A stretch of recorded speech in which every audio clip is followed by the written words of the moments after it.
Footers are often the last thing you build in Framer, but how do you build it correctly in a way that scales with your site? And how do you make it responsive across every screen? In this video, I'm going to share with you the best practices when building a footer from scratch. Let's go. All right, so here we are inside of Framer, and I have a very simple landing page here, but you will notice there's no footer. So let's actually go ahead and actually build this from scratch using some of the key principles I'm going to show you in this video. So first we'll press F on our canvas and we'll draw a new frame here, which we'll put at the bottom, and we'll make this our footer. So we're actually going to call this footer. And the first thing we're going to do is actually set a background here, which we're going to make black. And what I actually want to do is actually make this a page template. Now, if you've got a nav bar, you want to include this inside your page template too, but we'll just call this our main template. Now, inside of here, essentially what a page template does is essentially it's a global system for all of our pages. So essentially works like a component, right? Where I can actually take this sort of like footer and I can actually apply that inside my template here. And then I can apply this across multiple pages. And then if I make a change to say my footer or my navbar or wherever, then it's going to change on all of the pages where this template is used. Now, since we've actually got it inside my footer here, what I can actually do is now start designing this. So what I'm actually going to do firstly is draw a new frame inside this footer, and we'll call this our container. And I'm going to set a max width of this to be 1100 pixels. And inside the footer, I'm going to turn layout on. We'll set the height to be auto, so everything fits the content of the container itself. And then we'll add some padding to the top and the bottom. Now, typically with footers, you actually have a little bit less padding on the top and a bit more on the bottom. That just tends to be the general sort of like design direction, but you can design a footer however you want. Now, I kind of have my container here, which will hold all of my content. So let's get rid of that color for now.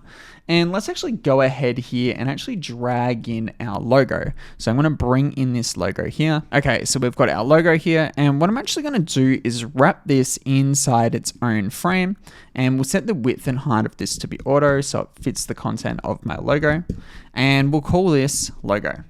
And I'm actually going to make this a link. And I'm going to make this link to my homepage. So when someone clicks on my logo here, it's going to go, well, to the homepage. Okay, cool. Let's actually turn layout on within this container here. And I'm going to set the alignment to the left and to the start. Now, what I'm thinking is underneath the logo here, we normally have a little bit of text. So what I'm going to do is press T on my keyboard and I'm going to write a quick sentence. And we'll change the color here to be white. And let's size this down as well. Let's make it say 13 pixels. And we'll drop this underneath my logo here. And I also have some social icons I want to bring in as well. So I'm just going to drag these off to the side here. And we'll create these as a new vector set. So I'm actually bringing them in all together. And we'll call these our socials. And it will just do a little bit of importing here. Now, this might be hard to see. So if I actually make the background color set to none here, you can actually see we've got some white icons. Now let's bring back our favorite light mode and we'll go to our assets here and we'll drag in that socials and we'll size this down. Let's make it say 24 by 24 and we actually need 3 of these. So we need one for Facebook, we need one for Instagram, and we also need one for YouTube. Now, what I'm going to do is select all these icons here, and actually we're going to wrap them inside their own frame. But just before we do that, we need to make sure that these are actual links. And you'll notice that I can't actually link on an icon. So to get around this, similar to the logo, I just need to add this inside its own frame. And again, we'll set the width and height to be auto. And now because this is in its own frame, we can actually set this as a link. So this could go to say facebook.com. Now I'll just remove this Instagram and YouTube one and I'll do the same here as well. So I'll just create 2 more of these and I'll just change the links here as well as the icons. So on YouTube, it'll link to youtube.com.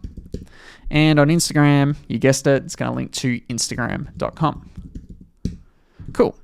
Now, I've kind of got my 3 logos here, but they're kind of stacking the wrong way. So what I'm going to do is select all 3 of those parent frames. I'm going to right click and I'm going to add them inside their own stack. And we'll call this our socials. Now, since it's inside its own stack, I can change the direction of that layout to be whatever I want. So we'll actually set the width of this to be auto and we'll set the direction to be horizontal. So now my icons are looking much better. Okay, now when you kind of think of a footer, right, you kind of have the logo and some information like we have on the left-hand side here, but on the right-hand side, we actually have our sitemap. So we almost have like 2 columns, and we'll refer to these as column A and column B. So with column A here, what we're actually going to do is actually create this as its own sort of frame, because right now it's kind of all sitting within this container. But if I ever try to put content on the right-hand side, it's actually going to just stack underneath because it's using the vertical layout settings. So I'll select my logo, my text, and my socials, and I'll group them together inside its own stack. And we'll change that direction to be vertical and the alignment to be to the left. Now I'm actually going to set a fixed width for this for now. So let's actually set the width to be, say, 250 pixels. Now you notice this text here is overflowing. So if we set the text width to be 100%, it's going to overflow correctly. Okay, this is looking pretty good, and now we're actually in a good spot to actually start adding some of our sitemap navigation. So I'm just going to take some text here just for now, and I'm just going to paste it on the page, and we'll call this a link. Super simple, I know. And we'll set the width to be auto, so it just automatically fits the content.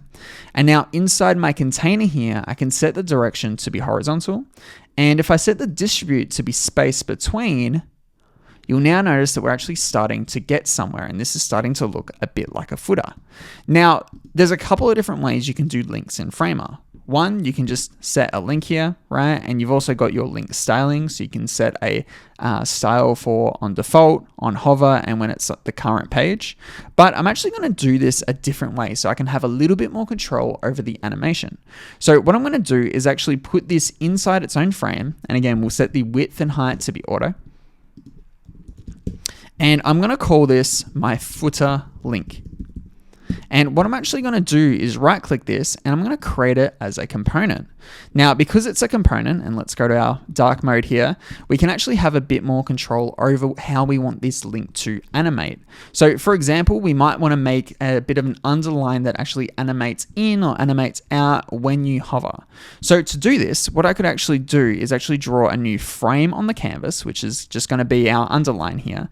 And we'll set the width to be fill. So it's automatically going to fill the space it has available, meaning that if this word is longer, so if I say linking, that the line underneath is going to get longer as well.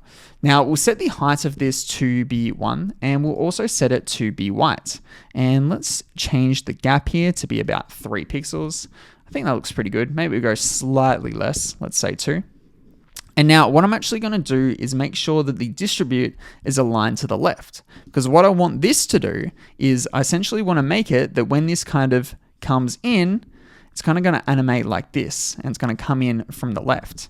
So to do this, we're essentially setting a starting state and an ending state, the ending state being on hover. So what we'll actually do here is we'll select this variant and we'll create a hover state. Now, this is going to be our end hover state when it looks like this. But when we actually don't have a hover, we don't want to show this underline at all. So what I'll actually do is let's set this back to be fill. So it's setting to fill here, which looks good. But what I want to do now is, and let's actually call this our underline. Keep everything nice and labeled correctly. We'll set this to have a fixed width, and we're actually going to set the width to be 0. And so essentially we kind of have this little like blob that's in the corner here. And we're also going to set the opacity to be 0. So essentially it's invisible and as small as it can on the left-hand side. Now on the hover state, we're going to recreate that state that we just had. So the width is going to become fill and the opacity is going to come up to 100. So now Framer will do the work for us and actually auto animate between these two states. So you notice on the default state, there's no sort of like linking. And then when I kind of hover, we kind of get like this underline effect. Now that feels clean, but it's a little bit too quick for me. So I'm actually going to slow this down. And I can kind of do this by clicking on the transition here. And let's actually just change the stiffness to be about half. Let's try that again. Yeah, that's super clean. So again, I could just set this up as a text link and it would work just fine. But if you want a little bit more control, I actually recommend you create links as components. Now, this is great as a component and, it looks pretty good too, but I actually don't have much control over the variations here. So I need to link a few different things up. First is the title itself. So we'll go down to our content. Whoa, now it's bright again. We'll go down to our content and we'll set that variable to be plain text. And on this whole component itself, we're actually going to set the link and we'll create that as a variable as well.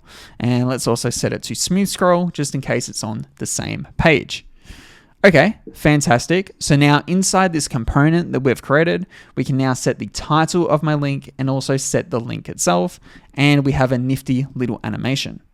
So now we actually want to go ahead and create our list of links. So I'm actually going to take this footer link component that I have and I'm going to duplicate this about 4 or 5 times.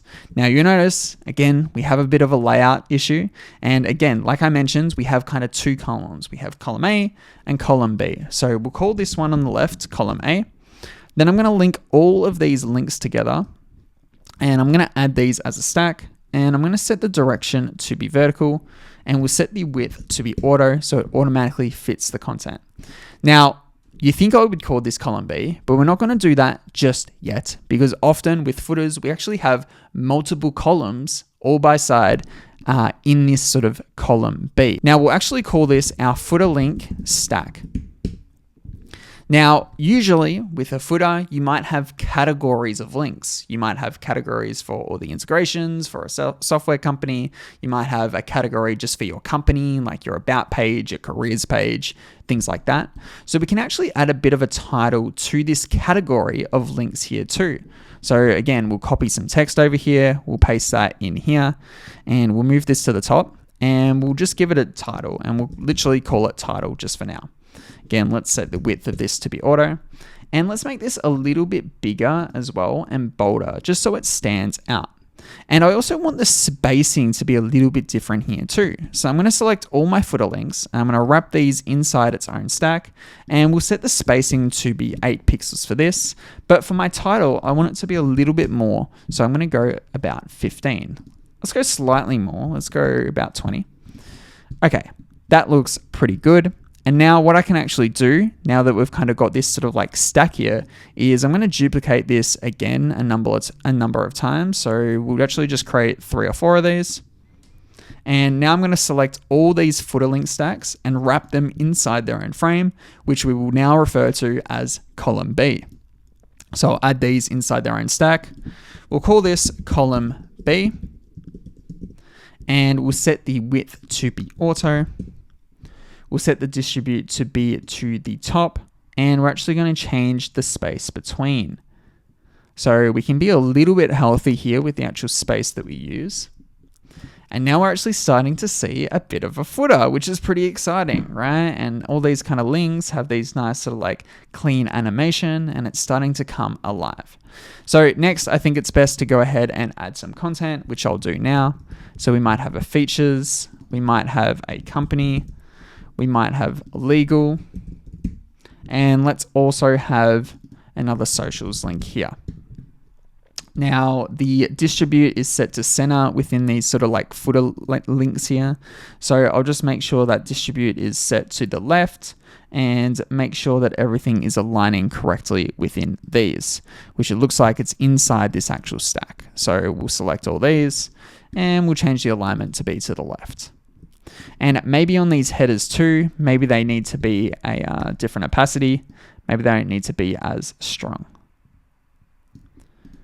Okay, this is looking pretty good. Let's go ahead here and add some mock content. Okay, so we've added some mock content in here, and now our footer is really starting to come alive.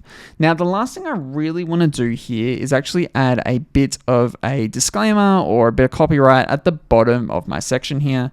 So we already have this container set up, and I kind of want everything to not fit in this. So what I'm going to do is actually draw a new container within this footer here. And again, we'll set the width of this to be 1100 pixels, which is the exact same of the container that it's in. And what we could actually do to keep this even cleaner is actually wrap these inside their own frame, set that to be 1100 pixels, and then the container, which holds the main content, and then we'll call this our ender, we'll actually refer these to be fill. So then it automatically also equals 1100 pixels. Then if I ever need to change the size, I just have to change the size of that top component. And then if I ever want to change the size, I just have to change the size of that top level frame, which we'll now call our container, and then we'll call this our content. Okay, fantastic. And then let's go ahead here and add some final text. So I'll paste this in here. I'll center it, and we'll say all rights reserved, my company 2025. And I'll just change this so the width is auto because it doesn't need to be 100%. And we'll also set the height to be auto as well and get rid of this ugly blue.